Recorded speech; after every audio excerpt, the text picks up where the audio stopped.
Hi friends, welcome to Navkar Digital Institute, India's first virtual learning platform for professional coaching. Friends, I believe we understand the importance of RTPs, MTPs and past papers. I mean, they carry a lot of weightage. Actually, they are useful from two perspectives.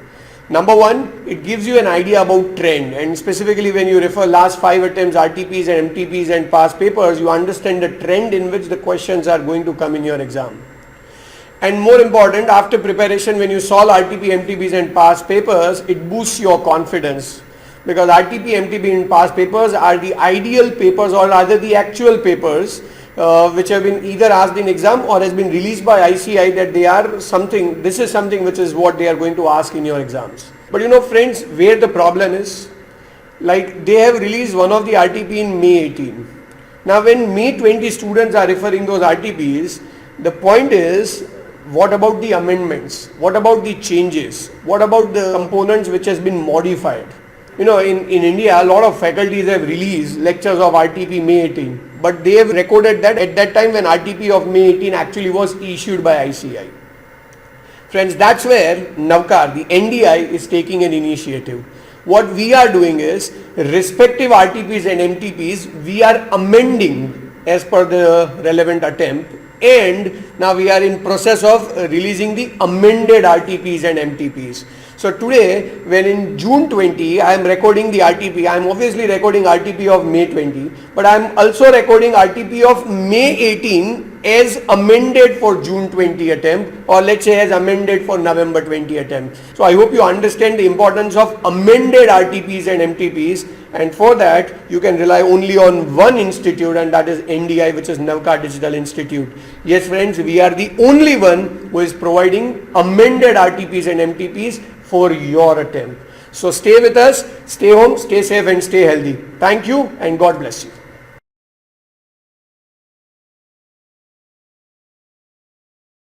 Hello my dear friends, after discussion of November 19 paper, May 19 paper and November 18 paper, it's time to talk about the paper of May 2018. And May 2018 paper is the first paper which was made applicable for CA final students after GST has come into picture. Because we all know the fact that GST has come into India only with effect from 1st July 2017. So technically, this May 2018 paper is the first paper which was made applicable after GST has come into the syllabus. Now, one point which I'll clearly tell you is that when I tell you again that there is a first paper after GST has come into syllabus, another thing what I am trying to tell you indirectly is that this paper was one of the most comfortable and simple question paper which came in the exam, because May 18 was the first paper after GST has come into syllabus. So ICI did not trouble at all. They gave questions in a very simple and a straightforward manner. Whenever I say simple, simple doesn't mean that just like that you will solve, just like that you will get your marks. That's not the meaning. Simple basically meaning is that it is not complicated and there is no twists and turns. It's only straightforward questions which are there that we need to talk and complete the story. Are we ready, my dear friends? So without any delay, let's start discussion about the paper of May 2018. Let's start. First question. Lakshmi Limited of Bhopal, Madhya Pradesh is a supplier of machinery. Lakshmi Limited has supplied machinery to PQR Enterprises in Indore, Madhya Pradesh. So when both are in same state, we call it as intra-state supply. Correct, my dear friends? And moreover, one supply is intra-state, my dear friends, we will charge CGST and SGST. Common sense point. Come on. Invoice for supply has been issued on 1st October 2017. So friends, invoice is given when, my dear friends? Invoice is given on 1st October 2017. So thus, time of supply is 1st October, they only told, so sweet of them. Clear friends? One point let me tell you, the concept of time of supply related to goods is given by section 12. And more specifically in that 12.2 talks about the general rule for time of supply related to goods, where once upon a time the answer was date of invoice, date of payment, whichever is earlier. but subsequently amendment has been carried out by virtue of notification number 66 by 2017 dated 15th November 2017, and post that notification amendment directly time of supply is date of invoice, and date of invoice always means actual date of invoice or last date when invoice is ought to have been issued under section 31, whichever is earlier. And one interesting point what I'll tell you is that as per section 31, I repeat one more time, as per section 31, whenever there is a movement of goods,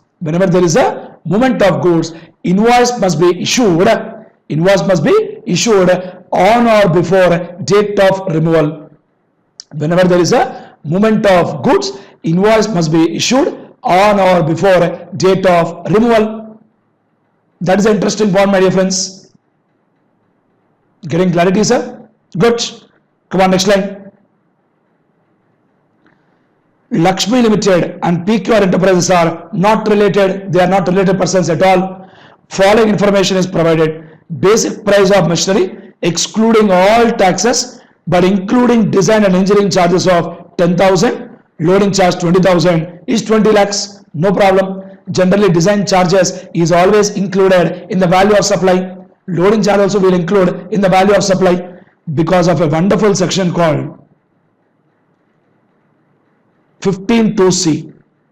15.2c, one point says any incidental expenses or anything charged by supplier from recipient will be included in the value of supply.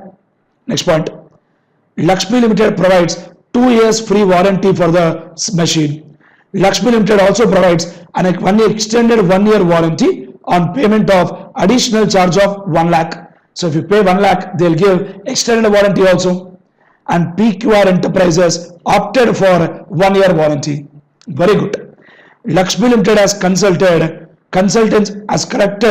consultancy charges in relation to pre-installation planning of 10,000. That also will add.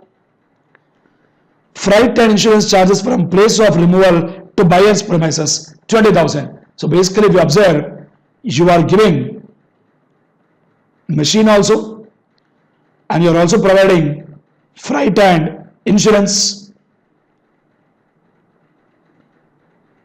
So that means technically, my dear friends, when you are giving machine along with delivery and insurance, we actually call it as a composite supply.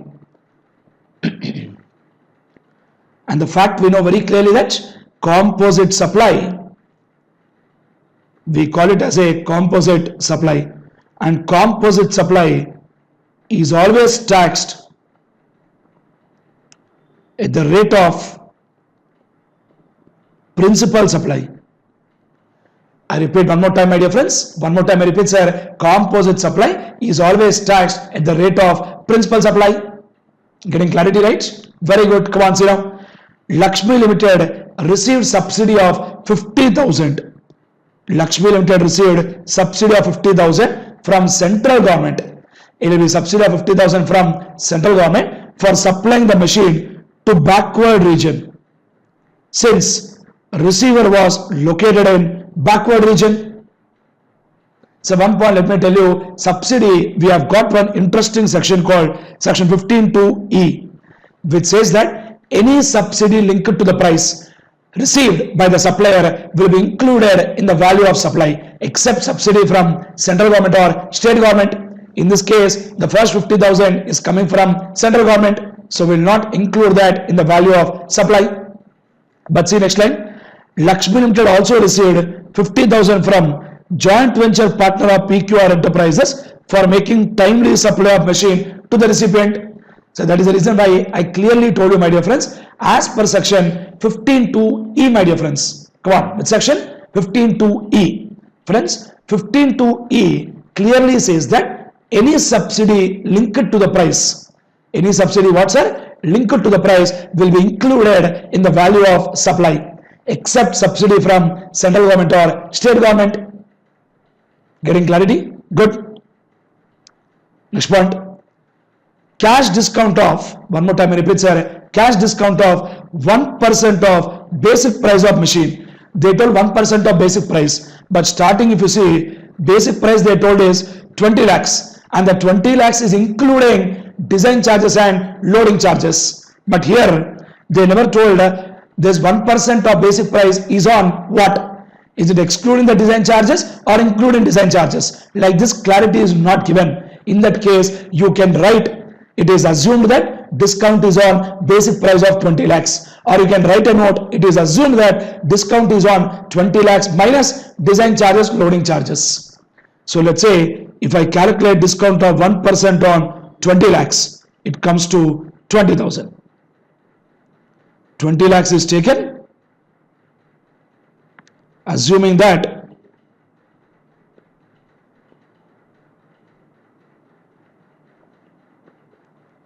discount is on basic price including design. Discount is on, wait a second my dear friends, just 1 second.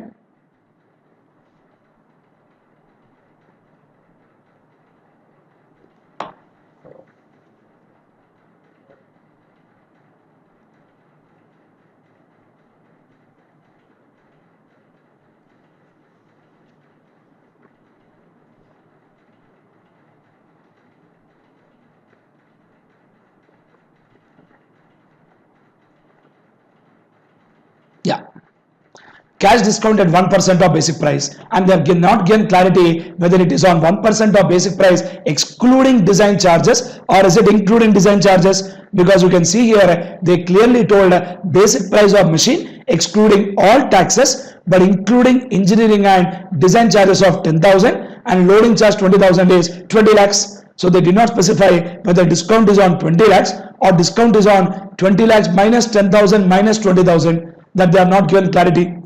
So what we'll do is, discount is on 1% of basic price, right? So I'm taking discount is 1% of 20 lakhs, which is coming to 20,000. Assuming that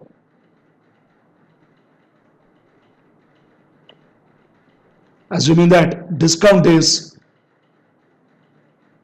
1% of basic price including design and loading charges. Now one question you might get now, I know what you'll get and what you'll ask also, sir, what if I assume a stage where the discount is only on the basic price? Basic price means from 20 lakhs, I'll reduce the design charges, I'll reduce the loading charges, balance figure is 19 lakh 70,000, on that only I'll take 1%. Is there a problem? My straight point to you is, there is no problem at all, but make sure that you write a note for that. Because any point you write in the exam, you have to write a note as to how you got that particular point. So writing note is very important. See now, cash discount of 1% on basic price of machine is offered at the time of supply if PQR Enterprises agreed to make the payment within 30 days of receipt of machinery at its premises, and discount was given as it agreed to make payment within 30 days. Very good. Machinery attracts CGST, SGST 9 plus 9, IGST 18. Of course, in our case it is CGST and SGST. IGST is not relevant for us. So friends, going back to the question, come on, let's solve. What is the basic price? Basic price is nothing but 20 lakhs.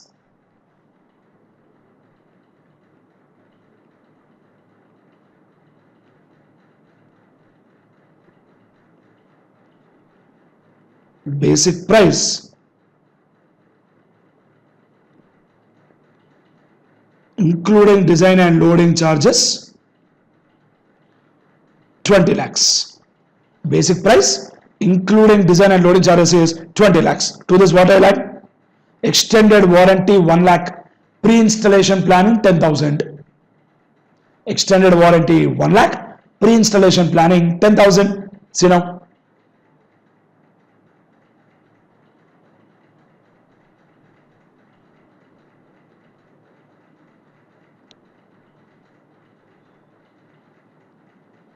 Extended warranty 1 lakh. Pre-installation planning 10,000. Pre-installation planning, how much, sir? 10,000. Then freight and insurance charges is 20,000. Freight and insurance charges is 20,000. Come on. Freight and insurance is 20,000. Let me take that figure. Freight and insurance 20,000. Then we had something called subsidy from central government. I'll not take this at all. But when I have subsidy from joint venture partner, that will take into account, because logical point is very simple, that any subsidy linked to the price will be included in the value of supply, except subsidy from central government or state government. Then what else? Discount 1%. That's it. Getting clarity, my dear friends? Not at all difficult. Only thing what is required is the proper level of patience to interpret every point and making sure that in exam we present properly. We will not throw the answer, we will do the presentation properly. What is the total? 21 lakhs 80,000. Let's discount at 1% of basic price, and we are assuming that discount is on 1% of basic price including loading and design charges. But if you assume separately or if you assume differently, answer will change. But whatever assumption you take, make sure that you write in the exam. Don't throw that. Clear? Come on. How much is the figure, sir? 20,000. What is the balance? 21 lakhs 60,000. This is the taxable value of supply. And on this 21 lakh 60,000, my dear friends, if I calculate what is the GST payable, 21 lakh 60,000 into 9%, which comes to 1,94,400. 1,94,400. So my dear friends, on this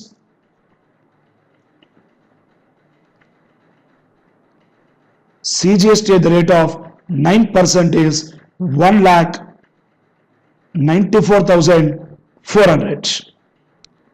SGST at the rate of 9% is 1,94,400. That's all. I'm sure we are getting clarity, my dear friends. This is not at all difficult, quite simple and easy, my dear friends. No doubt about it. Pretty simple concept. Make sense, right? Done. That is the story of this wonderful first question which came in the exam. Then see next bit, come on. Murthy is an unregistered person and a resident of Pune, hires services of Sun Limited, an event management company registered in Delhi for organizing new product launch in Bengaluru. Mr. Murthy, an unregistered person. See that word, he is an unregistered person. That is an important word. That is an unregistered person and a resident of Pune. He hires services of Sun Limited, an event management company registered in Delhi, for organizing of the new product launch in Bengaluru. Determine, I repeat one more time, friends, determine the place of supply of services provided by Sun Limited. Come on, my dear friends, what is the place of supply of service? Very clearly is, my dear friends, that concept is actually dealt by, one second, that concept is actually dealt by a wonderful section called section 12.7, my dear friends. 12.7 of IGST Act. I repeat one more time, 12.7 of IGST Act deals with the concept of place of supply in relation to organizing an event, which always says that if receiver is a registered person, then place of supply will be location of recipient. Friends, what they always told in section 12.7, organizing an event is something like this. If receiver is a registered person, one more time I repeat, sir, if receiver is a registered person, then place of supply will be location of recipient. However, if receiver is an unregistered person, one more time I repeat, sir, however, receiver is the unregistered person, then place of supply will be place where event is actually held. And if event is held outside India, place of supply will be location of recipient. So if you see very clearly here, determine place of supply of service provided by Sun Limited. The answer will be Bengaluru. Straight answer is Bengaluru. Since receiver is an unregistered person, place of supply will be place where event is actually held. Place where what, my dear friends? Event is actually held. That is the point there. Getting clarity, friends? Next line. What would be your answer in case the product launch take place in Bangkok? That means product launch is going to take place outside India. Then place of supply would be straight away Pune, my dear friends. Because what they clearly told is that in case of section 12(7) organizing an event, if a receiver is a registered person, place of supply will be location of such person. However, if receiver is an unregistered person, then place of supply will be the place where event is actually held. And if event is held outside India, event is held what, my dear friends? Outside India, place of supply will be location of recipient. That's why I told clearly place of supply will be Pune. Next, what would your answer be in case where Murthy is a registered person and product launch take place in Bengaluru and Bangkok? Straight away my answer is place of supply will be Pune. Even though place of supply would be Pune, even though event takes place in Bengaluru and Bangkok, because logic is very simple. If receiver is a registered person, place of supply is always location of such person. No doubt about it. Getting full clarity, guys? Speak out. Wonderful. Come on. Third bit, sir. See that? I mean to say C bit of the first question.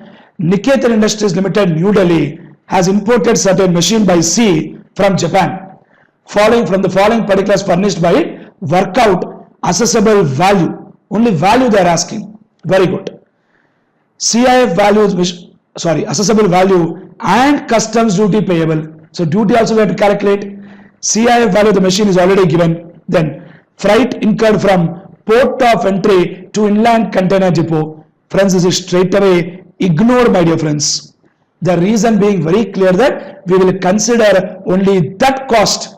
For the purpose of computing assessable value, we will consider only that cost which is incurred up to the place of importation. That means till the time goods reach India. After the goods reach India, whatever cost is incurred, that will not be considered. Next point. Unloading and handling charges paid at the place of importation. This is also not considered or ignored. The reason being very clear that all the cost, all the expenditure incurred up to the place of importation, that is only considered. What is considered, friends? Up to the place of importation. Next line. Designing charges paid to a consultancy firm in Mumbai. This is also not considered. I'll tell the reason why. Because whenever we talk about design charges or engineering charges, I repeat one more time, my dear friends. Whenever we talk about design charges and engineering charges, that will be considered only if it is undertaken outside India. I repeat one more time, design charges and engineering charges will include in the value only when it is incurred outside India. Here it's clearly incurred in Mumbai. That is why it is not considered. So straight away, my assessable value is same figure only, 4,23,379.69, and that is already in rupees. Base AD 10%, IGST 18%. That's all. 423,379.69. 423,379.69. Come on, see that.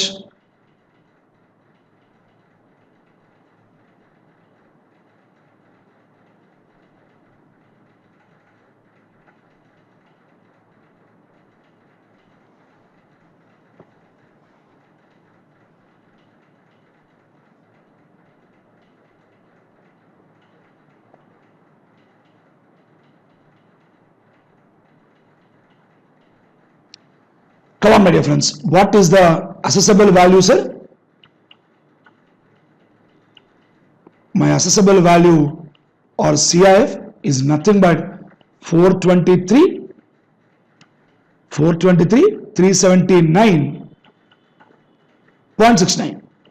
On this, we will charge BCD. On this 423,379.69, we will charge BCD at the rate of what percent, my dear friends? 10%, which comes to 42,337.96. Exactly 423,379.69. Come on. 423,379.69 into 10%. This is coming to 42,337.96. So it is 42,337.969. So if I round up to 2 decimals, it comes to 97. And of course, I will also charge SWS at the rate of 10% on BCD. 42337.97. 42337.97 into 10%. This comes to 4233.797. So when it is 797, I'll take it as 80. Clear? 4233.80. So it's all rounding off. That's okay. 1-2 rupees difference can come. 4233.80. Total how much? Come on. What are the figures? 423,379.69. 423,379.69 plus 42337.97. 42337.97 plus 4233.80. Total is coming to 469,951.46. 469,951. 469,951.46. And of course, I will charge IGST at the rate of 18%. So on this, 18% will work out to 84591.2628. So I'll take it as 26. 84591.26. So IGST figure is coming to 84591.26. Come on. 84591.26. So therefore, total customs duty will be BCD plus SWS plus IGST. How much it comes to? 42337.97 plus 42333.80 plus 84591.26. 84591.26. So answer is coming to 131,163.03. So I'll take it as 131,163. So total duty payable is 131,163. That's all. This is what is the story of this wonderful CBIT, my dear friends. And that is the end of this wonderful first question which came in the exam. And as I already told you, and I very clearly told you that May 2018 paper was the first paper which came into existence after GST has come into law. That is the reason why you will not find complicated questions. You will find straightforward questions. No doubt about it. Clear? Makes sense, right? Done. Next, question number 2.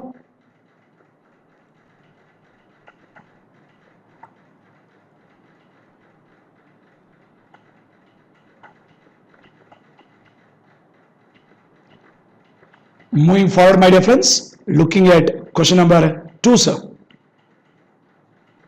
Come on, let's look at question number 2, my dear friends. Kindly please concentrate. Sir, a very simple and easy paper, guys. So no games at all. Come on, see now. Mr. Nagarjun, a registered supplier of Chennai, has received the following amounts in respect of activities undertaken by him during the month ended on 30th September 2017. See first one, amount charged for service provided to recognized sports body as a selector. Sir, 100% this will be taxable, my dear friends. No doubt about it. I'll tell the reason also why it is taxable, guys. There is one strong fundamental logical reason why this figure is taxable. And let me tell you the reason for that. Because in exemption list, we have got one point which says that any service provided to a recognized sports body by a player, umpire, referee, coach or team manager is straight away exempt. I repeat one more time, sir. Service provided, one more time I repeat, service provided to a recognized sports body by a player, umpire, referee, coach or team manager is straight away exempt. Exemption is given only for 5 points. What are that 5 points? Player, umpire, referee, coach or team manager. But here we are talking about something called selector. So if it is selector, then straight away what will happen, my dear friends? Taxable. Then commission received as insurance agent from insurance company. Wonderful point. So obviously, my dear friends, he got commission as an agent. So he will not be liable to pay GST. Who will be liable to pay GST is that insurance company will be liable to pay GST. Obviously, because of the concept of RCM. And we all know that RCM stands for reverse charge mechanism. Whenever a service is given by insurance agent to insurance company, on that RCM provisions will apply. Next line. Amount charged as a business correspondent. Amount charged as what, sir? Business correspondent for service provided to urban branch of a nationalized bank with respect to savings bank account. Come on friends, what is the point telling about? Amount charged as what, my dear friends? Amount charged as a business correspondent for services provided to urban branch of a nationalized bank with respect to savings bank account. With respect to savings bank account, sir, this is always taxable, my dear friends. If it would have been a rural branch, then definitely it would have been exempt, because in exemption list we have got one point which clearly says that in relation to accounts of rural branch, then it is always exempt. But since it is urban branch, it is always taxable. Getting clarity, friends? Speak out. Wonderful. Then services provided to foreign diplomatic mission. This is also taxable, my dear friends. Exemption is given only for service by foreign diplomatic mission. And funeral services, no tax. Why no tax? Because funeral service is neither regarded as supply of goods nor regarded as supply of service, because of section 7(2)(a) read with schedule 3, which talks about transactions which are neither regarded as supply of goods nor regarded as supply of service. Done. He received services from unregistered GTA, unregistered what, sir? Goods Transport Agency, for his business activities related to serial number 1, 2, 3 above, and paid a freight of 45,000. Paid a freight of how much, my dear friends? 45,000. So what will happen is, on this 45,000, what he will do is, he has to pay GST under RCM at the rate of 5%. Definitely has to pay, no doubt about it. Clear, my dear friends? Done.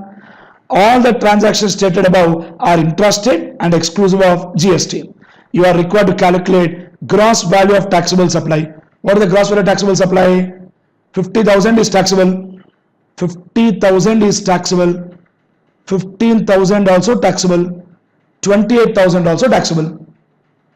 Correct, my dear friends? What is that? 50 plus 15 plus 28. 50 plus 15 plus 28, that is coming to 93, my dear friends.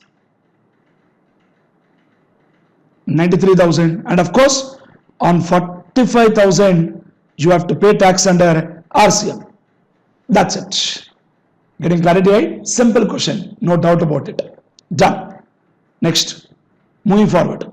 See B bit, my dear friends, an interesting question. It was an interesting question once upon a time, but not now. Why? I'll tell the reason. See that, come on.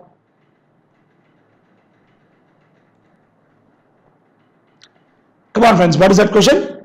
Prem is running a consulting firm and also a fancy store. Consulting firm and a fancy store. Registered under same PAN, excellent. Turnover of fancy store is 65 lakhs. Consultancy firm is 10 lakhs. So total is 75 lakhs, my dear friends.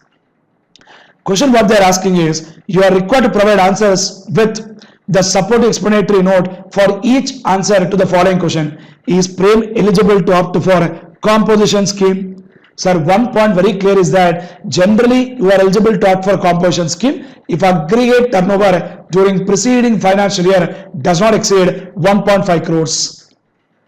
Then current year you can opt to pay tax at composition rate. Now interesting point is that who can go for composition scheme is only a manufacturer. I repeat one more time, who can go for composition scheme is only a manufacturer. Number 2, a trader. Number 3, restaurant or catering service provider. But there is no other person who can go for composition scheme. Generally, no service provider can take composition scheme. However, one special point and the latest amendment which you all know very clearly, and I told so many times to you, that is a manufacturer or a trader or a restaurant who has opted for composition scheme. Who has opted for what, sir? Composition scheme can supply some other services also. Can supply what, sir? Some other services also. And that some other service can be up to a value of, that some other service can be up to a value of 10% of turnover in state. 10% of what, sir? Turnover in state. 10% of turnover in state in the preceding financial year, or 5 lakh rupees, whichever is higher. Already we know this. Now, here in this case, is Prem eligible? Answer is no, because he's straight away running consultancy firm. How can he take? And moreover, we can't even take notification 2/2019, because notification 2/2019 will come into picture only if aggregate turnover during preceding financial year does not exceed 50 lakhs. Next line. Whether it is possible for Prem to opt for composition scheme only for fancy store. 100% answer is no. There cannot be a case where you will take composition for one business and normal for other business when the PAN is same. You can't do that. Friends, whenever you want to take composition scheme, the logic is very simple. All the business, one more time I repeat, all the business under same PAN should come into composition scheme, or all the business under same PAN should be out of composition scheme. Friends, getting clarity, guys? I repeat one more time, all the business under same PAN should either be under composition scheme, or all the business under same PAN should either be out of composition scheme. But there cannot be a case where one is in composition scheme, one is not in composition scheme. That is not allowed. Getting clarity, friends? Good. Next. If Prem is running a restaurant with turnover of 65 lakhs instead of consulting firm, and also a fancy store, would he be eligible? That means what? 65 lakhs is the turnover for, 65 lakhs is turnover for restaurant, and 65 lakhs again is turnover for fancy store. So total is how much? 1.3 crores. When it is 1.3 crores, my dear friends, speak out. Can you go for composition scheme? 101%. My answer will be yes. For a simple reason, because restaurant person is always eligible to opt for composition scheme, because composition scheme, there are 3 type of persons who can go there. Number 1, manufacturers. Number 2, traders. Number 3, restaurant and catering service provider. Clear, friends? So you can obviously go for composition scheme. In fact, at the time when this question came in the exam in May 2018, if you look at the answer for this question, you will find the answer as no. Because that time the limit was only 1 crore, but now the limit is not 1 crore. Now we all know that the limit is 1.5 crores. If aggregate turnover during preceding financial year does not exceed 1.5 crores, then we can opt for composition scheme. Clear, friends? Done. Next question. Mr. What, my dear friends? Friends, can you please concentrate? Mr. Mahendra Goyal, an interior decorator, provides professional services to Mr. Harish Jain in relation to two of his immovable properties. Determine what they are asking, sir. Place of supply. First bit. Location of Mahindra Goyal is Delhi. Location of Harish Jain is Mumbai. So for first bit, my dear friends, let me tell you straight away, we'll always apply section 12, my dear friends. Why? Because section 12 applies only when location of supplier and location of recipient both are in India. And section 12, moreover, we have got one subsection called section 12(3), which talks about place of service in relation to immovable property, which clearly says that place of supply in relation to immovable property, which clearly says that place of supply is the place where immovable property is located or intended to be located. But one special point they gave in the law is that if immovable property is located outside India, one more time I repeat, sir, if immovable property is located where, my dear friends? Outside India. If immovable property is located outside India, then place of supply will be location of recipient. So in this particular example, my dear friends, place of supply will be Mumbai. Why Mumbai? Because immovable property is located outside India. Because section 12(3) clearly says place of supply will be the place where property is located or intended to be located. However, if property is located outside India, place of supply will be location of recipient. Next, second bit. Mahindra Goyal is in Delhi, Harish Jain is in New York. Then we'll apply one section called section 13. Because if location of supplier or location of recipient is outside India, then section 12 will not apply, section 13 will apply. And moreover, we have got section 13(4), which talks about place of supply in relation to immovable property, which clearly says that in case of immovable property, place of supply will be the place where property is located or intended to be located. And if property is outside India, still the answer is same. So for this particular question, place of supply will be Paris only, my dear friends. Sir, one point you have to understand very clearly is that in case of section 12(3), the answer is place of supply is the place where property is located or intended to be located. And if property is located outside India, place of supply will be location of recipient. But in section 13(4), place of supply of the property is always, place of supply for service in relation to immovable property is always place where property is located or intended to be located. That's it. That special point called if property is outside India, if property is outside India, place of supply is location of recipient. That word is not there in section 13(4). That line is there only in 12(3). I repeat one more time. What is that line I'm talking, sir? If property is outside India, if immovable property is outside India, then place of supply is location of recipient. That line is there only in 13(4) but not in 12(3). Makes sense, right? Speak out. Very good. Come on, let's move forward. D bit, my dear friends. What is the warehousing period for capital goods and other goods in case of EOUs, EHTP, STPs? Sir, there is no need to discuss this question because in customs, my dear friends, in our syllabus, there was one chapter called warehousing which has been removed from our syllabus. So there is no need to learn this topic. I already told you that topics like warehousing, advance ruling, settlement commission, appeals and revisions, penalties, some good number of chapters have been removed from our syllabus and made our life more easy and comfortable, friends. Clear? Done. That is the story of end of question number 2, sir. Come on, friends. Let's look at question number 3, sir. Come on. ABC Company Limited. What is the name, sir? ABC Company Limited of Bengaluru is a manufacturer and registered supplier of machine. Very good. It has provided the following details for the month of November. Details of GST paid on inward supplies during the month. Come on. Health insurance for factory employees, sir, this is always a block credit. And one point you have to understand is that on life insurance, health insurance, whatever employer takes on employee, credit is allowed.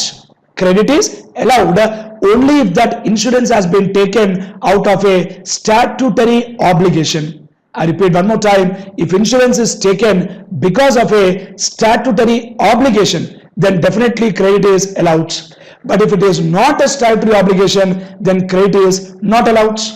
I repeat one more time, my dear friends, if health insurance or life insurance is taken by the employer on account of a statutory obligation, then definitely credit is allowed. And if it is not on account of statutory obligation, then credit is blocked. Then raw material for which invoice has been received and GST also has been paid for full amount, but only 50% of material has been received, remaining 50% will be received in next month. State, my dear friends, no credit this month. The logic is very simple because we have got one point called proviso to section 16(2), which clearly says that if goods are received in lots or installments, if the goods are received in what, sir? Lots or installment. If the goods are received in lots or installment, credit can be taken only upon receipt of last lot or installments. One more time I repeat, sir. If the goods are received in lots or installments, then credit can be taken only upon receipt of last lot or installments. Next line. Works contract service. What service? Works contract service used for installation of plant and machinery. 100%, my dear friends, ITC is allowed. I will tell the logic also for that, my dear friends, because section 17(5) clause C, block credit, there is a word called works contract service taken for construction of immovable property, credit is not allowed.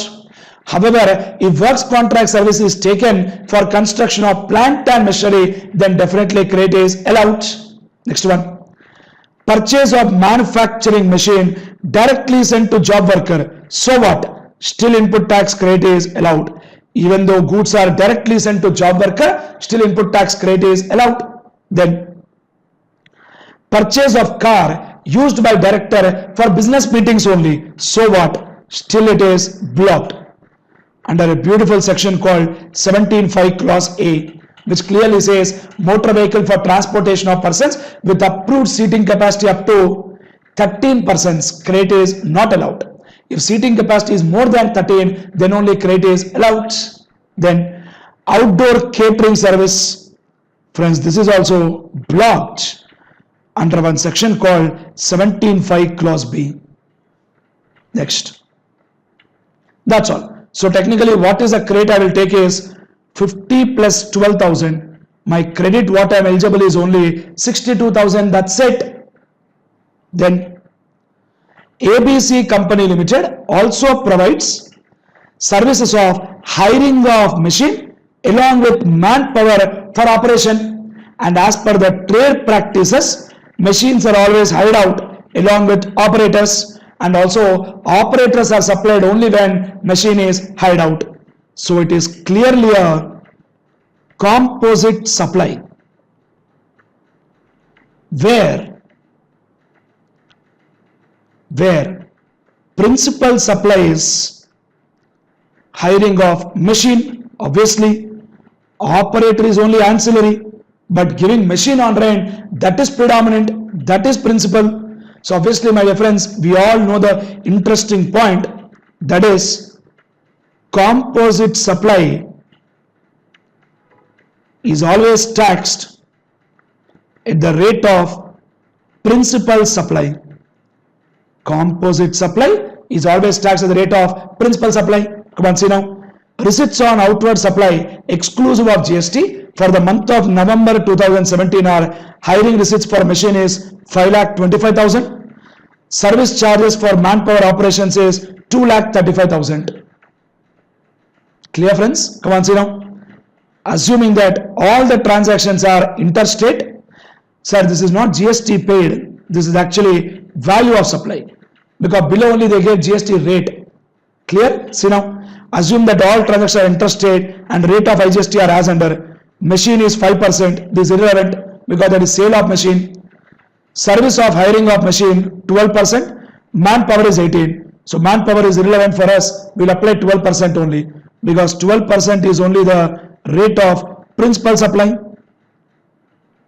So on 525 and 235, 5,25,000. Going back, 5,25,000 plus 2 lakhs. How much?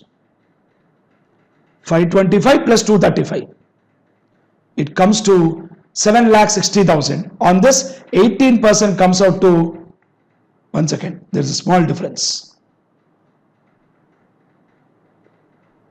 5,25,000, then 2,35,000. 5,25,000 plus 2,35,000. It's coming to 7,60,000. On this, 12% is the rate what we have to apply, and 12% is coming to 91,200. So on this, my dear friends,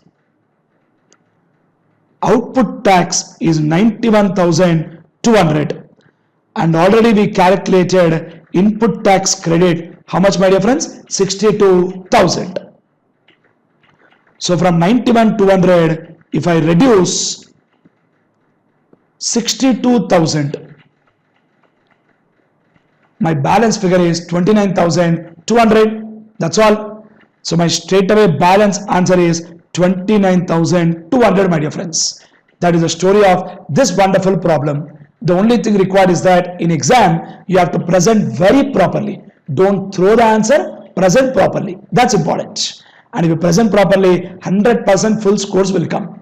And whatever points I wrote here, I really want you to write in the exam very properly and very neatly, so that person who is correcting your paper is extremely convinced with the answer what you have written. That's very important, that he must be extremely convinced, because ultimately the presentation only makes the whole difference. Clear, right? Done. Then come on, Bibit. Kamal & Co. manufactures customized products at its unit situated in Rajasthan. Very good. Cost of production for Kamal & Co. for 1,000 units is 20 lakhs. 20 lakhs is the cost of production. These products require further processing before sale, and for this purpose they are transferred from Rajasthan units to its another unit in Punjab. That means very clearly here there is a supply. Here very clearly there is a supply between distinct persons. Supply between what, my dear friends? Distinct persons. One interesting point, let me tell you, whenever there is a supply between distinct persons, valuation is given by one wonderful rule called Rule 28, which talks about supply between distinct or related persons, which always says preferably first priority is always open market value.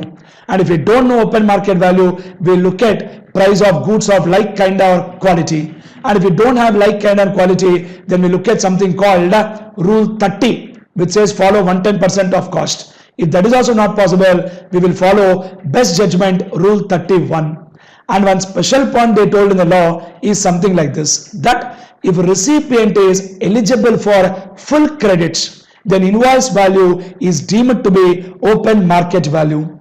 All these points they told in Rule 28, and you have to write all these points in the exam. See now, Punjab unit, apart from processing its own product, engages in processing of similar products of other persons who supply products of same kind and quality, and thereafter sells these products to wholesalers. And there are no other factories in neighboring area which are engaged in same business as that of Punjab unit. Very good. And products of same kind and quality are supplied in lots of 1,000 each time by another manufacturer located in Punjab, and the price of such goods is 19 lakhs. Very interesting. So this 19 lakhs becomes price of goods of like, kind and quality. Determine value of the 1,000 products. So one point very clear, let me tell you, first time what I told is open market value, and here we don't have open market value. Number two, what is second option? Price of goods of like, kind and quality. So straight away my value of supply what I'll take is 19 lakhs. If that also we don't have, then only we take 110% of cost. And here in this particular question, there is no need to apply 110% of cost because we have got the answer for price of goods of like, kind and quality. Clear, friends? Done. This is what is the interesting point. Clear? Next bit, my dear friends, C bit. Sir, C bit, there is no need for a discussion because it is talking about section 112 of Customs Act, which deals with the concept of penalties chapter. And as I very clearly told you, penalties chapter have been removed from customs syllabus. Sir, advance ruling, settlement commission, what not, penalties, appeals division, warehousing, good number of chapters have been removed. Earlier, customs syllabus was huge, but almost some 7-8 chapters at a time have been chopped off. Clear? Done. That's the story of question number 3, my dear friends. So friends, let's start looking at question number 4, my dear friends now. Third one is completely irrelevant for us because that question is based on penalties, which is now completely out of syllabus. See now, question number 4. See that. Whenever we tell to a CA student that this is out of syllabus or this is not relevant for your exam, the face will start glowing like anything. See now, Pari and Sons is an unregistered dealer. On 10th August 2017, which date, my dear friends? On 10th August 2017, aggregate turnover exceeded 20 lakhs. Very good. Firm applied for registration on 27th August. So if they applied for 27th August means they applied within 30 days and was granted a registration certificate on 1st of September. Now, under CGST rules, we are required to advise what is the effective date of registration. Friends, let me tell you, section 25 read with rule 10 is what I will talk. That is, section 25 says any person liable to be registered must apply for registration within 30 days. And rule 10 says any person who is liable to be registered, if he applies for registration within 30 days, then the effective date of registration shall be the date on which he is liable. That is nothing but 10th August 2017. Next line they also asked, it has also sought your advice regarding period for issuance of revised tax invoice. So let me tell you, for supplies made between 10th August to 1st September, that is basically from effective date of registration, till the date of certificate of registration. From effective date of registration till the date of certificate of registration, between this period, for supplies during this period, revised invoice can be issued. And moreover, one important point you have to keep in mind is that such revised invoice to be issued within 1 month from 1st September. Very, very interesting point, my dear friends. Getting clarity, sir? That means we have to issue within on or before 1st of October. Very interesting point. So one point always keep in mind, my dear friends, what law told very clearly is that if you are an unregistered person and you exceed that threshold limit, then law clearly told you have to apply for registration within 30 days. And if you apply for registration within 30 days, effective date of registration will be the date on which you are liable. Clear? And for supplies made between effective date of registration,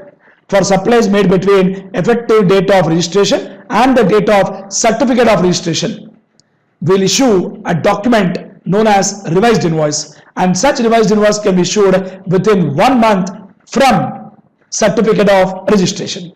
That's it. I'm sure we got full clarity on this point, friends. Done. Now, with the help of following information, in the case of Giant Enterprises, determine aggregate turnover. So basically we are going to calculate aggregate turnover for Giant Enterprises. Let's look at that question. Come on. Sale of diesel on which VAT is levied by Rajasthan government. This is definitely included in aggregate turnover. I'll tell the reason why, my dear friends. Because aggregate turnover is defined by, I repeat one more time, aggregate turnover is defined by section 2.6. And 2.6 clearly says aggregate turnover covers all taxable supplies, exempt supplies, interstate supplies and exports on all India basis under same PAN.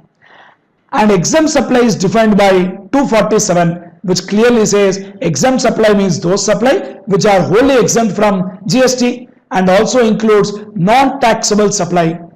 Non-taxable supply is defined by 278, which clearly says non-taxable supply means those supplies which are not leviable to tax under GST law. Under GST law. Classic example for that is alcohol, liquor for human consumption and the 5 petroleum products. What are the 5 petroleum products? Petroleum crude, high-speed diesel, motor spirit, natural gas and aviation turbine fuel. So this alcohol, liquor for human consumption and 5 petroleum products, even though on that GST is not applicable, still they are included for the purpose of calculating aggregate turnover. Because non-taxable supply is covered in definition of exempt supply and exempt supply is covered in definition of aggregate turnover. Then supply of goods after completion of job work from the place of Giant Enterprises directly by principal. Now this will be turnover for principal and not Giant Enterprise. So one point you have to understand is that whenever goods are supplied by job worker, whenever goods are supplied by, one more time I repeat sir, whenever goods are supplied by job worker on behalf of principal, when goods are supplied by job worker on behalf of principal, when goods are supplied by job worker on behalf of principal, that will be included in the aggregate turnover of principal but not job worker. Then export supply, this will definitely include, and supply to its own additional place of business in Rajasthan, that means both are in same state, then they are not called as distinct persons. When they are not distinct persons, we will not include. You have to observe that Giant Enterprises in Rajasthan and they are supplying to additional place of business in Rajasthan only, then why will include that in aggregate turnover? Clear friends? Then outward supply on which GST is payable by recipient under reverse charge, still it is included in aggregate turnover. Still it is included in what, my dear friends? Aggregate turnover. So if you observe carefully, what all are covered here? 1 lakh was covered, 5 lakh was covered, and then balance 1 lakh also was covered. Totally 7 lakhs is there. You are required to provide reasons for treatment of various items. So aggregate turnover is nothing but 7 lakhs. In fact, even though it is 7 lakhs, still you should take registration. Why you know? Because he is doing some export supply. In section 24, there is one point which says that if any person is engaged in interstate outward taxable supply of goods, then registration is mandatory. No doubt about it.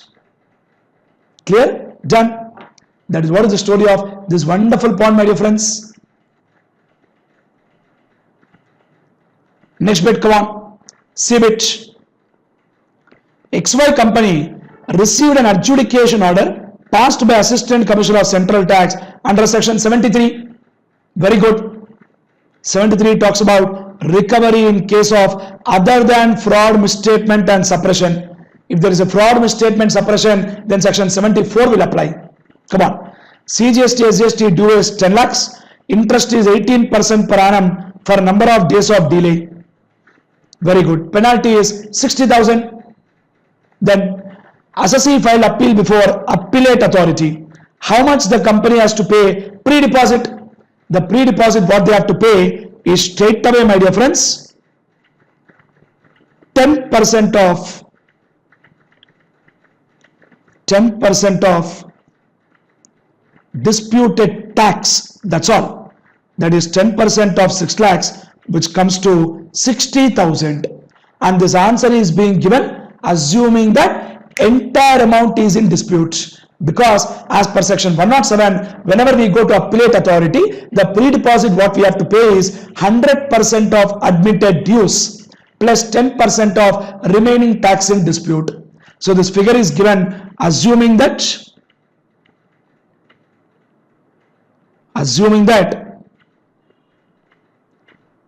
entire amount is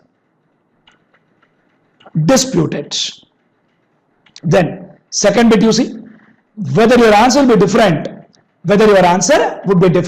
if assessee appeals only against part of the demand amounting, let's say 4 lakhs and admits the balance liability of tax amounting to what, sir? 2 lakhs. So what will happen, my dear friends? What he has to pay is, come on friends, let me write here very clearly, sir.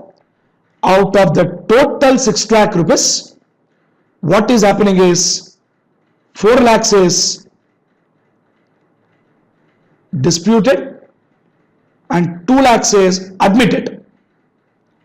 So what he has to pay is, so my dear friends, let me tell you, what we have to pay is 100% of admitted dues. Admitted what, sir? Dues. When I say dues, it means tax plus interest plus penalty. That is 2 lakhs plus interest on 2 lakhs for number of days of delay plus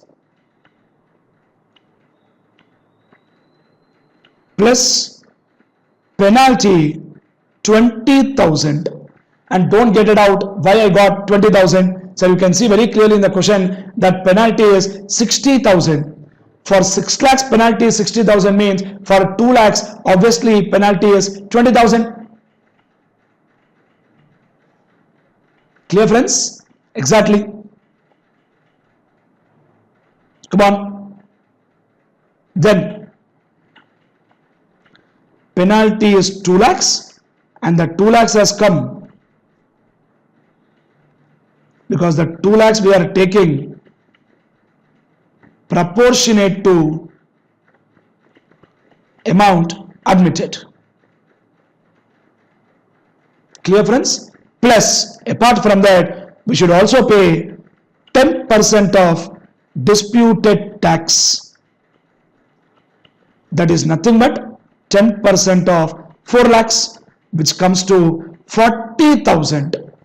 That means, my dear friends, with this question, what knowledge you have to get? If you already know, very good. But if you don't know, please listen, my dear friends. When we are talking about admitted, that means whatever we have accepted, we should pay 100% of admitted dues.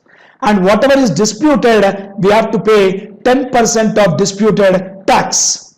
So if it is disputed, it's only 10% on tax. But if it's admitted, it is 100% of admitted dues, my dear friends. Get the difference very clearly there. Make sense, right? Very good. Come on. Going back. Point number D, my dear friends. An importer imported a consignment weighing 10,000 tons. Very good. And he filed bill of entry for home consumption. Fantastic. Assistant Commissioner passed an order for clearance of good and applicable duty was paid by them. Very nice. Importer thereafter found on taking delivery from port trust authorities, that is before clearance for home consumption, only 9,000 tons were available at the docks. That means if 9,000 is available, that means what? there is a shortage of 1,000 tons. So this 1,000 tons may be lost basically. And when it is 1,000 tons, you can't call it as pilferage, because pilferage is only in a small quantity. Here it's 1,000 tons. Joke or what? Out of 10,000, 1,000 is gone. Pilferage is only a theft in small quantities. Now, there was no short landing of cargo and short delivery of, it's not 10,000, it is only 1,000.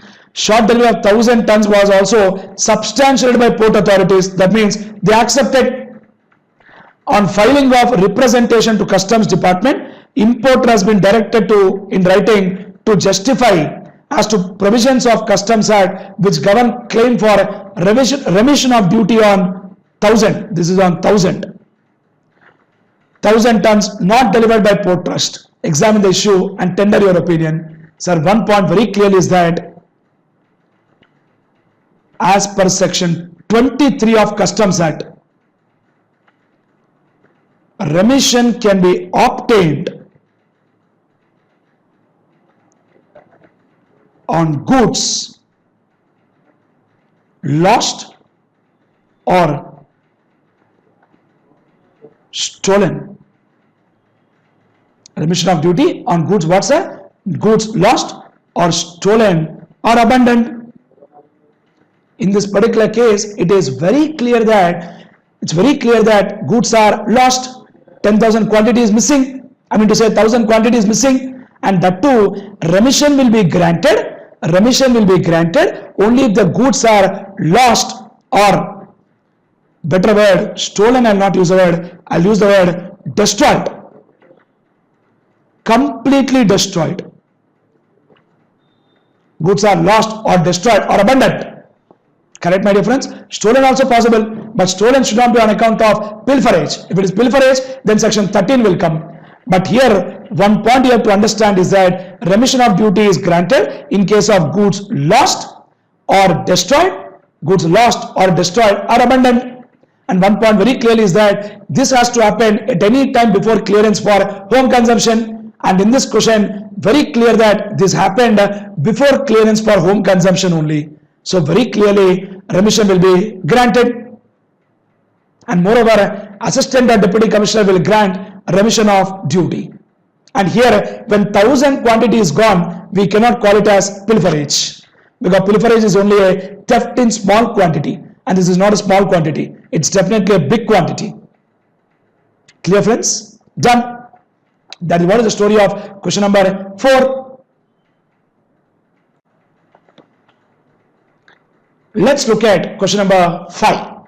Examine the implications as regards the bailability and the quantum of punishment on prosecution in respect of following cases pertaining to period December 2017 under CGST Act. First bit, come on. X collects 245 lakhs as tax from its clients and deposited only 241 lakhs. So my difference is nothing but 4 lakhs. And let me tell you, for 4 lakhs, there is no prosecution at all.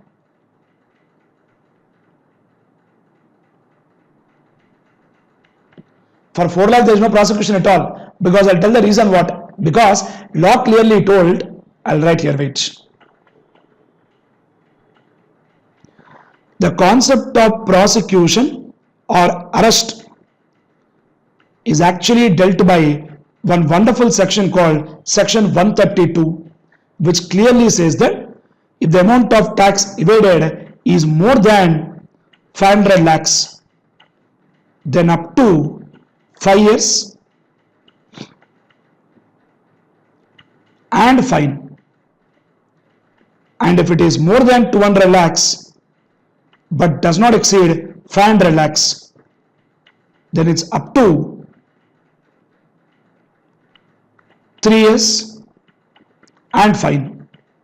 Up to 3 years and what, my dear friends? Fine. Then more than 100 lakhs but does not exceed 200 lakhs, then it's up to 1 year and fine. And one point you have to understand is that even though they use the word up to, minimum will be 6 months, my dear friends. So if you clearly observe here there carefully, if you observe properly, my dear friends, the question of arrest is only in case where starting with more than 100 lakhs. But here, our case is a case where it is only 4 lakhs. When it is only 4 lakhs, prosecution will not come only. But next line you see very interesting line. It is found that he has falsified financial record and has not maintained proper records. Now an interesting point I'll tell you. For falsification, my dear friends, there is one separate penalty given by the law. I mean to say separate prosecution given in the law. Now what is the prosecution given in the law? Let me tell you very clearly for what, my dear friends? Falsification. Listen, for falsification what they told is it is up to 6 months or fine or both. Friends, it is up to 6 months or fine or both. Getting clarity, friends? And offense is very clearly not cognizable and bailable. Friends, I'll write one line here very clearly. Kindly please concentrate. If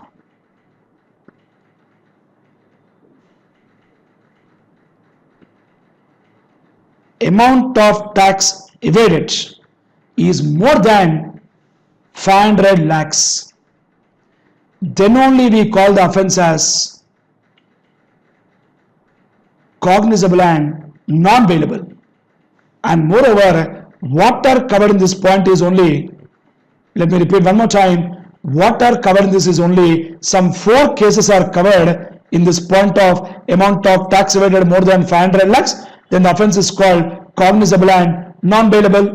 And let me tell you very clearly, my dear friends, only 4 points are covered in this, and the 4 points are simple word. Number 1, supply without invoice. Number 2, invoice without supply. Number 3, taking ITC on fake invoices. Number 4, collected tax but not paid to government within 3 months from due date. Come on friends, very interesting language. Come on, what is the language used there? Collected tax. What is it done, my dear friends? Collected tax, but not paid to government within 3 months from due date. Very interesting language, friends.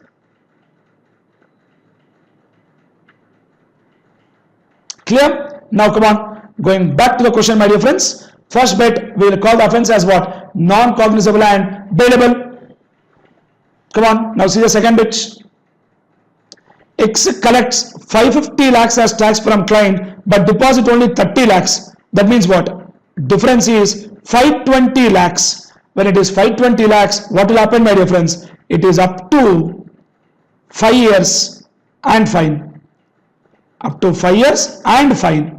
And moreover, an interesting point to be noted is that minimum will be 6 months. An interesting point is we will call this offense as cognizable and non-bailable. Friends, let me tell you one interesting point. Cognizable always means that they can arrest without arrest warrant, and bail cannot be granted by GST officer. Bail can be granted only by a judicial magistrate. See now, what will be the implication with regard to punishment? We just discussed this. What would be the position if they repeat the offense? If they repeat, then straight away up to 5 years and fine. And even though they told up to 5 years, minimum will be 6 months. And below they wrote, it may be assumed that offences are proved in the court. Obviously, the question of prosecution will come only when offences are proved in the court. No doubt about it. Because if an offence is not proved in the court, then there is no question of prosecution at all.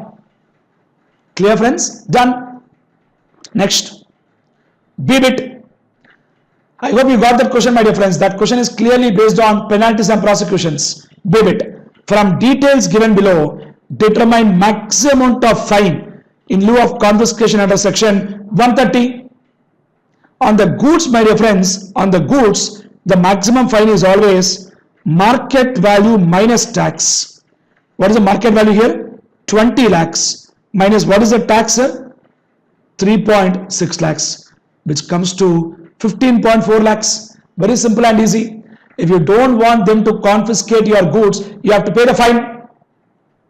I repeat one more time, friends. In case of section 130, confiscation, in case of goods, the maximum fine will be market value minus tax. That is what is the maximum fine. Clear, my dear friends? Done. On the conveyance,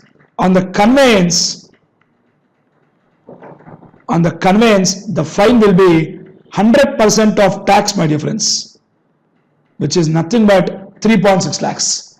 And please understand, tax is different, interest is different, penalty is different, and fine is different. I repeat one more time, tax is different, interest is different, penalty is different, and fine is different. So for goods, the maximum fine is market value of the goods minus tax. And for conveyance, it is straight away 100% of tax. Getting clarity, friends? Done. C-bit, come on. Mr. Anand Kumar, a regular taxpayer, filed his outward supply GSTR-1 for the month of August before the due date. Later in February 2018, he discovered error in GSTR-1 of what, sir? August 2017 and wants to revise it. Not possible.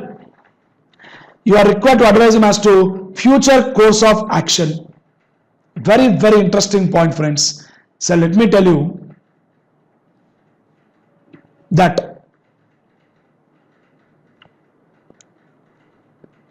as per section 37, GSTR-1 once filed cannot be revised. However, if there is an error, then it can be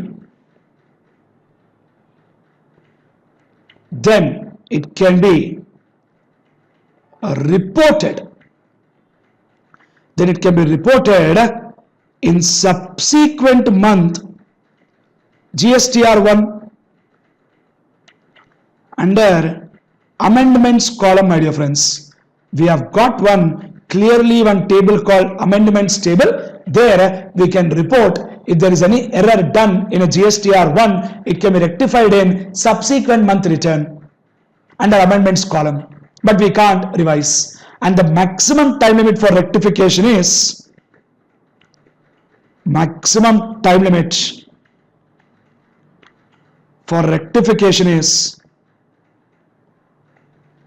I repeat one more time, my dear friends. I'm talking about something called maximum time limit for what, my dear friends? Rectification is date of filing return for September month following the end of financial year, or due date of filing something called annual return, which we generally file in a form called GSTR-1. These two, whichever is earlier. That's it. So friends, maximum time limit for rectification is date of filing return. One more time I repeat, sir. Date of filing return for September month. Date of filing return for September month following the end of financial year. Or due date of filing annual return. Due date of filing what, sir? Annual return, whichever is earlier. That's it. Very, very interesting point. I'm sure we are clear with this point, friends. Very good. Come on, friends, look at the debit. Indicate 5 benefits available to status holder under reward scheme of foreign trade policy. There is no need to define what is status holder. Generally, we have something called 1-star export house, 2-star export house, 3-star, 4-star, 5-star export house. based on the export performance, what they do, they are given that rating of Star House. And the benefits what they have is authorization, first foremost benefit, very, very interesting benefit. Authorization and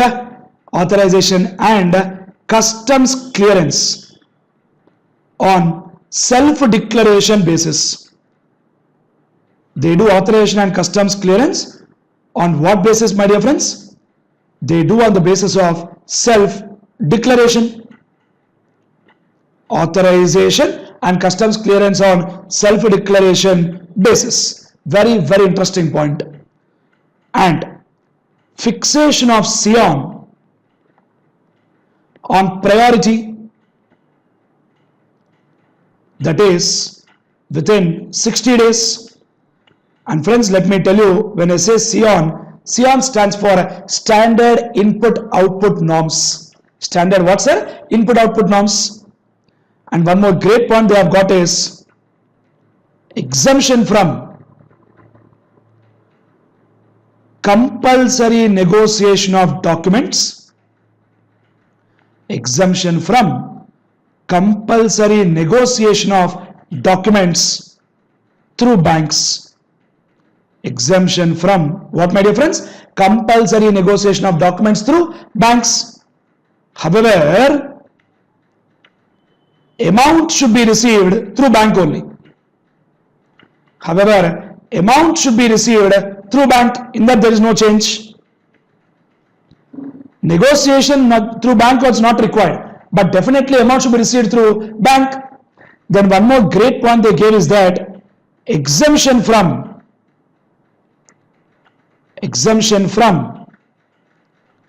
furnishing bank guarantee. Exemption from furnishing what, my dear friends? Bank guarantee. Exemption for furnishing bank guarantee for schemes under FTP, which stands for Foreign Trade Policy. Exemption from what, sir? Furnishing bank guarantee for schemes under FTP. These points you write, you'll get your marks. That's all. Clear, friends? Done. Going back, finally the last interesting question. Question number 6, my dear friends. Let's look at that. Explain in what cases assessment order passed by proper officer may be withdrawn. Straight theory question. So this concept I have to answer by applying section 62 and section 64, my dear friends. I'll explain that to you. Listen very clearly. Kindly concentrate. 62 talks about BJA for non-filers, which clearly says that whenever any person fails to file his GST returns, proper officer gives notice telling that, boss, you file your return. But let's say even after giving notice, if he does not file the return, proper officer will do best judgment assessment and they will pass order under section 62. And after passing order under section 62, if the person or the registered person comes forward and files all the pending returns, within 30 days, within what, sir? 30 days, and pays all the tax along with interest, then order shall be deemed to have been withdrawn. One more point in section 64, summary assessment.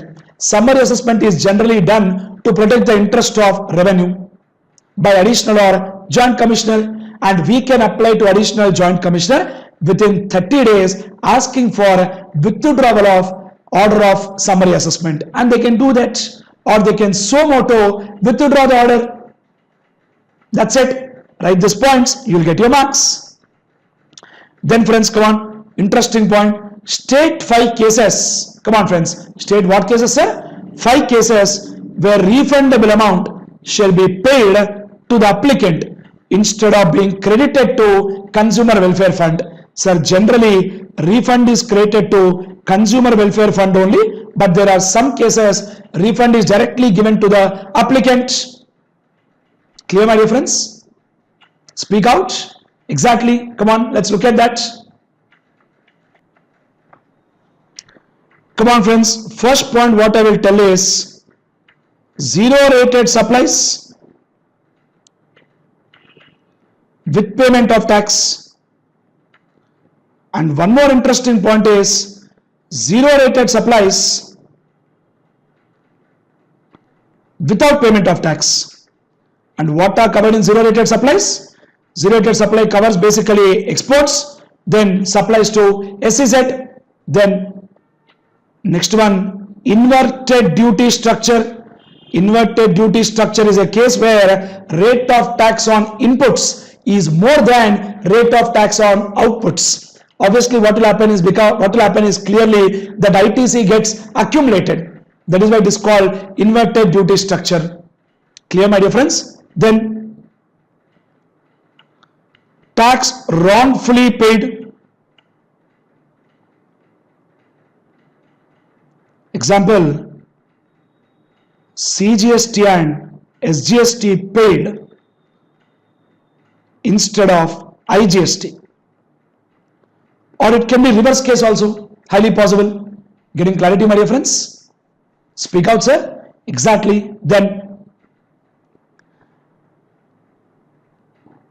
any tax paid on advance, but subsequently, what, my dear friends? Subsequently, advance is refunded to customer. Exactly. For example, sir, Shivateja got advance from client. On the advance I paid GST, but later on the work got cancelled. If the work gets cancelled, what will I do then? Whatever advance I have got, I'll refund it back to the person. Then whatever GST I paid, I'll claim it back then. Obviously, done. Next, my dear friends, question point number C. Explain the provisions relating to liability for GST in case of companies in liquidation. Section 88. Very interesting, guys. Sir, what happens very clearly is that liquidator, sir, whenever there is a company in liquidation, my dear friends, what will happen is very clearly they will appoint somebody called liquidator. And this liquidator within 30 days, he should inform commissioner. What he should inform commissioner? He should inform commissioner saying that boss, company is getting liquidated and I am the company is getting liquidated and I am the liquidator. And commissioner within 3 months, he will come back and tell about the dues. Other words, whatever GST dues are pending, that commissioner will inform the liquidator. Getting clarity, friends? So friends, section 88 very clearly says that, in case of a company is in liquidation, liquidator within 30 days should inform the commissioner about his appointment. And commissioner within 3 months will inform what are the GST dues on that particular company. And if company is private company, then directors are jointly and severally liable. Directors are what, my dear friends? Jointly and severally liable. However, if directors prove that there is no gross negligence, or misfeasance or breach of duty, then directors shall not be liable. Getting clarity, friends? I repeat one more time. If company is a private company, then directors are jointly and severally liable. Directors are what, sir? Jointly and severally liable. But if the director prove that there is no gross negligence or misfeasance or breach of duty, then they are not liable. Clear, friends? Done. Going back. State the salient features of deferred duty payment facility. Wonderful. So deferred duty payment facility is something like clear first, pay later. Exactly. You can take the goods first and you can pay the duty later. What a wonderful concept. So let me tell you very clearly, my dear friends, when I talk about deferred duty scheme, it is also called as clear first, pay later. And this scheme will apply only for AEOs Tier 2 and Tier 3. Tier 1, Tier 2, Tier 3 classification is done based on their exports what they are doing and imports what they are doing. And AO stands for Authorized Economic Operator. Authorized what, sir? Economic Operator. Getting clarity, friends? Speak out, sir. Now listen. Now what we do is, bill of entry is returned, then we will see.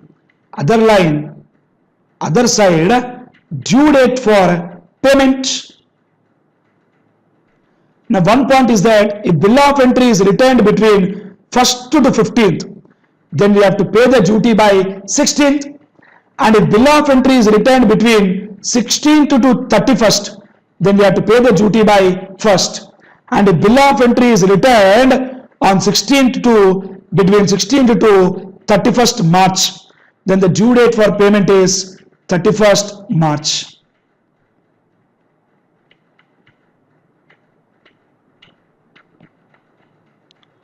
Basically, whenever bill of entry is returned, then immediately by next day we have to pay the duty. But they gave a benefit of deferred duty scheme where they clearly told 1st to 15th, the answer is 16th. 16th to 31st, the answer is 31st March. If it is March, other than March, 16th to 31st, the answer is what, my dear friends? What's the 1st of next month?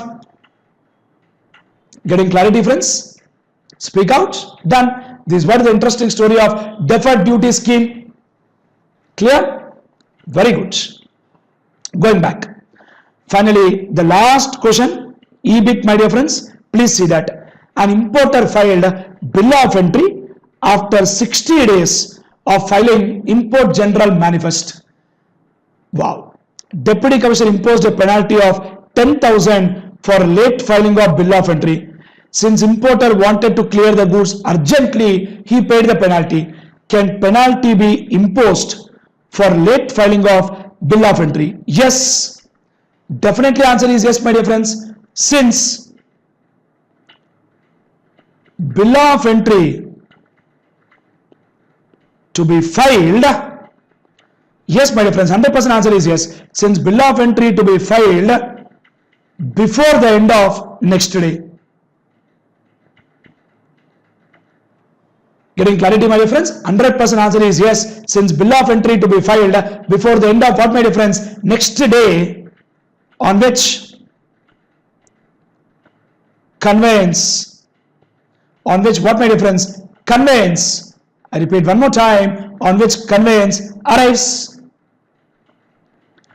That means if aircraft has come on 10th August, you have to file bill of entry by 11th August. If it has come on 11th, you have to file by 12th August. So bill of entry should be definitely filed before the end of next day. And if you file late, penalty can come. Next line they are asking, can bill of entry be filed in advance? 100% possible, friends. Bill of entry can definitely be filed in advance. 100% answer is yes. And the point what they very clearly told is that within 30 days, within how many days, sir? 30 days of expected arrival. Within 30 days of what, my dear friends? Expected arrival, we can file our bill of entry in advance. Getting clarity, my dear friends? Speak out, sir. Say something, please. Come on, getting clarity or not? This what is a very, very, very interesting point, what you should definitely get clarity upon. Clear, friends? That is the end of story for this paper of May 2018, which was the first paper after GST has come into our syllabus. Very interesting and very wonderful. Clear, friends? And high possibility that any of these questions might come in the exam. Friends, this is Shivateja here, along with Navkar Digital Institute, where we started an initiative so as to make sure that we cover all your RTPs, mock test papers and also past exam papers, so that you get a complete clarity of thought and great amount of knowledge on all these very interesting and wonderful concepts, so that whoever are not perfect with the provisions and concepts, they become perfect, and whoever is already perfect, they become more perfect by discussing these past exam papers. And generally these past exam papers, MTPs, RTPs are extremely important for us to become absolutely perfect with the concept. Clear, my dear friends? Thank you so very much. So please do take care, stay safe, and all the very best for all your exams. And please do write really well. Any doubts, anytime, Shiva Teja is always available for you. Thank you so much. Bye-bye. If you like this video, share it with your friends. Subscribe to our YouTube channel to watch more such videos and learn from our expert faculty members. Press the bell icon to get regular notifications whenever we upload a new video. Download NDI mobile app to get complete CA course online. We value your support. Thank you for watching.